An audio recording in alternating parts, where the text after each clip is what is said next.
यसु मसीह के नाम में आप सबको सलाम।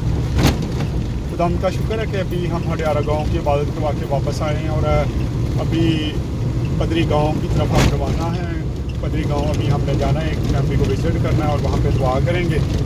और ये पदरी का रास्ता है, आप देख रहे हैं कि अभी हमने टर्न लिया है पदरी की तरफ और थोड़ी देर के बाद हम पदरी गांव में पहुँचेंगे और वहाँ पे जिस फैमिली में हमने जाना है वहाँ पे विज़िट करके उनको तो फिर वापसी हम चुंगी दरियाज के लिए निकलेंगे। आज फिर अभी हमने चुंगी दरियाज के लिए भी रुकना है और उसके बाद फिर चर्च जाएंगे। आप लोग दुआ करें कि खुदा हमें हिफाजत से लेकर जाए, क्योंकि आज ओस भी काफ़ी ज़्यादा है, फोक है काफ़ी ज़्यादा बाहर, तो मौसम काफ़ी ख़राब ही है। दुआ किया करें। शुक्रिया।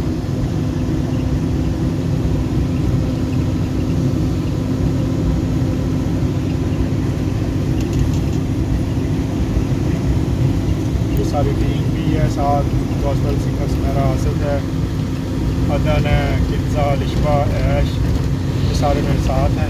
इस वक्त हम पदरी गांव की तरफ जा रहे हैं। अभी थोड़ी देर के बाद पदरी गांव शायद उसकी लाइटें नज़र आएंगी, अभी तक तो लाइटें नहीं नज़र आ रही।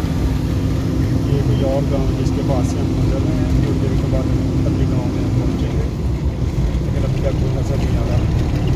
तो हल्की हल्की लाइटें उसकी